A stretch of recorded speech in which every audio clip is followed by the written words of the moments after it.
Welcome back and thank you for joining me. We appreciate that. We're going to do chapter 10 today.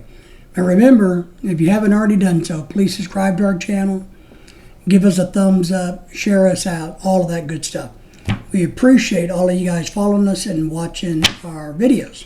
But let's get into chapter 10 today. Chapter 10 is, will this give men prostate cancer? Will this give men prostate cancer is the name of the chapter for 10. Our quote, formerly, when religion was strong and science was weak, men mistook magic for medicine. Now, when science is strong and religion is weak, men mistake medicine for magic. I love that quote. It's really good. The lie. The lie for this chapter, chapter 10, remember, is giving testosterone to men causes prostate cancer. That's our lie. Why should we care about this lie? Because look, as us men get older, testosterone levels start going boom, boom, boom, boom, boom, boom. But if we can bump it up with testosterone and it doesn't give us prostate cancer, then we're not scared of it anymore and we can use it to help ourselves. In the section called Support for the Lie, he tells us that this lie comes from really only one person, one study, one scientific study, and apparently it's a flawed one at that. So he says back in 1940s, Dr. Charles Huggins, MD, was working with dogs, and some of you guys are going to like part of what he came up with. And he was studying, because dogs get prostate cancer like humans, okay, and enlarged prostate. So Huggins found that when he castrated dogs, their prostates shrank. While looking at microscope slides of the dog's prostates, Huggins noticed areas that looked like cancer, like human cancer. So this is where this comes from. Based on what he observed in his studies of dogs, Dr. Huggins did some limited research on humans who had prostate cancer using a lab test that was flawed that nobody would actually use. So he studied 3 people, 3 humans, and a whole bunch of dogs. And out of this, he came out and told everybody, hey, my research has showed, one, if we castrate, then you don't have any worries anymore. Your chance of prostate cancer is lower. Or you can just listen to me and not give men, when the levels of testosterone drop, testosterone, because it promotes cancer. Testosterone does. In the section, common sense.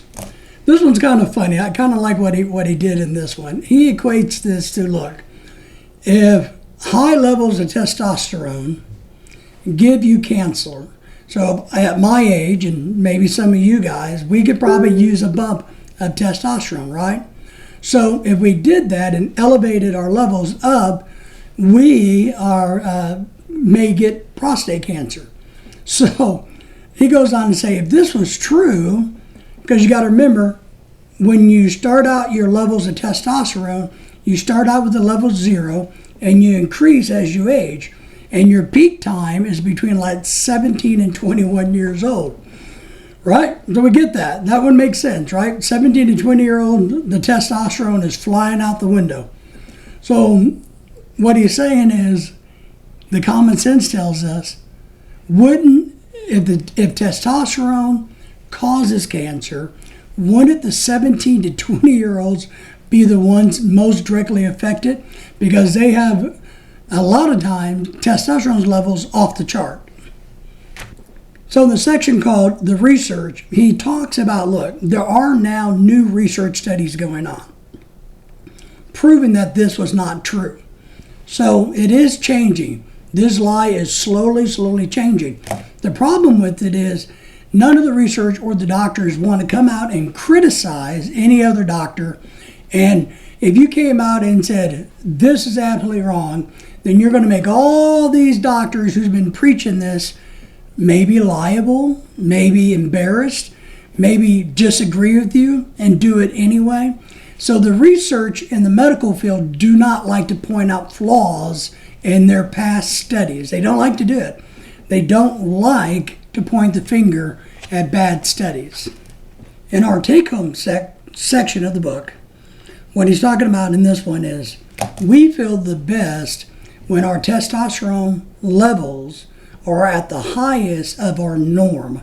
So just for a simple point of reference, if 20 at my age is my norm, I would feel the best when I'm at 18, 19, or 20. Makes sense, right? So that's what he wants us to understand. So one of the things that he wants to point out is that the normal level of testosterone in men are dropping over the years. Nobody's found the cause and effect yet. They're studying it.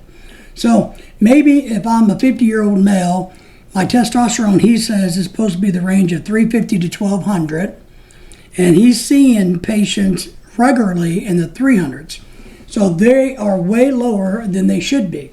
And he goes on to say, look, if this is the case, what we need to do is study and figure out why the trend is for testosterone to be lowering as time has been going by. And then it's more important, since we feel the best at the higher level of our normal, that they boost us back up so that we don't suffer in agony and grief and misery due to the poor body function, the health, the muscle mass, the bone and joints. Testosterone is very important to us. In the do as I do section, what he wants to talk about is what he's doing, okay? And what he says, I can keep my testosterone level, meaning the good doctor, in the middle to upper range of normal for his age, simply by diet and exercise. He also is very important to point out, and I agree with this, that avoiding many toxins as humanly possible. He says he never eats or drinks anything from hot plastic or styrofoam containers. Also, I limit how many canned products I eat. So what he is worried about is the BPAs or the BPSs. So the chemicals that are in these manufactured products that serves food is his big concern. Well, and that kind of ties in with, I guess, the ancestral diet, right? Your ancestors didn't have plastic trays to microwave or styrofoam takeout containers, right? So, maybe that kind of goes hand in hand. The homework section for chapter 10, he wants us to just go read a few books. Testosterone for Life and The Life Plan also are two great books that he recommends. He's also highly recommending, that we do some studying our own about the chemicals in food containers. Well, folks, we appreciate you. Thank you for coming in and watching. Hopefully we'll see you in chapter 11, and thank you all for your support.